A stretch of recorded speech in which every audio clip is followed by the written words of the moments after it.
it could work out fine or it could totally blow up on him. Well, you always have to be prepared. The market may not cooperate. We got Daisy Duck from Emerald City. How is Daisy Duck from Emerald City? I think she's mixing things there. You've got Daisy Duck and you've got Wizard of Oz. Yeah, right? Yeah. Huh. Well, all right. I just wanted to say how much I love the show. You guys and Andi make financial education fun and entertaining. Thank you. I'm 55 and my BF, Donald, is 60. We have dual income, no kids, but I have the most adorable young nephew and niece to whom I plan to leave whatever assets I have upon death. He drives an 18-year-old VW Phaeton, and I ride public transit when Donald can't give me a ride. I like any kind of white wine, and Donald prefers Coke Zero.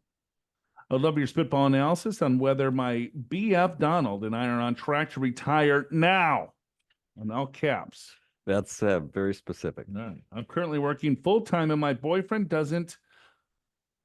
It does. Oh, I'm sorry. My boyfriend does intermittent contract jobs. Intermittent contract jobs. But would love to know if we're on track to retire now. Maybe one or both of us take a part-time job making about $20,000 a year until Medicare kicks in, if needed to fund the high cost of medical care. Here are the details in taxable accounts, mostly in a brokerage account with various stock index fund ETFs, but a small portion in CDs, I-bonds, REITs, etc. We have a total of $1.4 million. In pre-tax IRA 401ks, we have $1.5 million mixed with stock funds and bond funds. In a Roth IRA, we have $271,000. Each of our Social Security benefits, when we run at 67, will be as follows. Donna will get $22,000 a year, and I'll get $40,000 a year. I've estimated our expenses if we retire now will be $106,000, including taxes and expensive health care until Medicare kicks in. We own a condo outright worth about $1.2 million, no mortgage. Would love your spitball analysis on whether we're able to retire from our current jobs now outright. Thanks for all you do. Your podcast is up there in my top 3 financial podcasts. Though, to be honest, I've been listening to those other financial podcasts for the past year or so, and I still think you guys rock. Sincerely, Daisy Duck. All right. So let's see. So they've got 3.2 million, and they're wanting to pull out 106,000. They're 55 and 60. So that's a 3.3 distribution rate. Without including Social Security? Correct. What do you think? Yeah, 3.3 at 55 is a little rich, but she's 55. And he's 60. So, yeah, I'm okay with that. I think it's just I don't know. It could work out fine or it could totally blow up on him.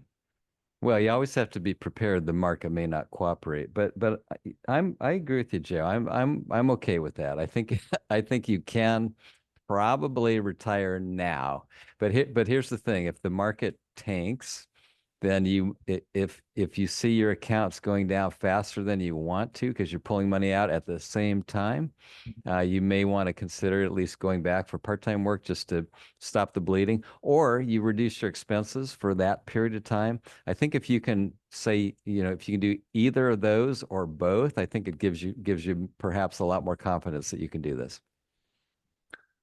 Yeah, it's all about the distribution on how are you going to sell it? How do you manage risk? How do you manage the tax? I mean, I think by saying, hey, you're taking 3.3% out of the overall portfolio is one thing versus the execution is something completely different because the market's going to move, right? And so you're 50 some odd years old. You have another 40 some odd years of retirement potentially. And so every distribution that you make in the early onset of retirement is key. And by having a disciplined strategy in regards to how you manage the risk, how you manage the tax, and how are you going to create the income is something completely different, right? So what is that portfolio going to look like? Because it needs to, have a certain target rate of return to last 20, 30, 40 years, but also needs to have a cushion in there for you to start taking distributions and creating the income from the portfolio. And then it's looking at, well, where do you draw? Do you do conversions?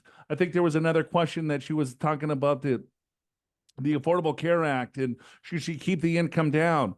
Well, I don't know. You have to run the math to look at the retirement accounts over time. You have $3.5 million for one thing. So the Affordable Care Act was probably not necessarily meant for people that have as much liquid assets, but it's still a tax strategy because it's money on the table. So if you keep your income low enough, you get some tax credits or you do conversions. So yeah, Al, I think Donald and Daisy are All right. all fine in Emerald City.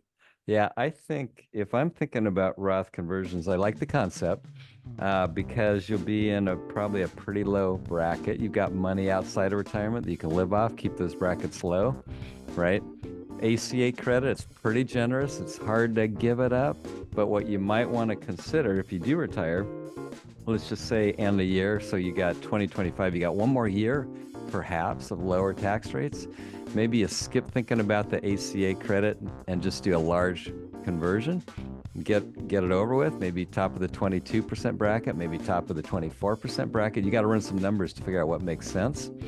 But then after that, me personally, that ACA credit it's a lot. So it's hard to give that up.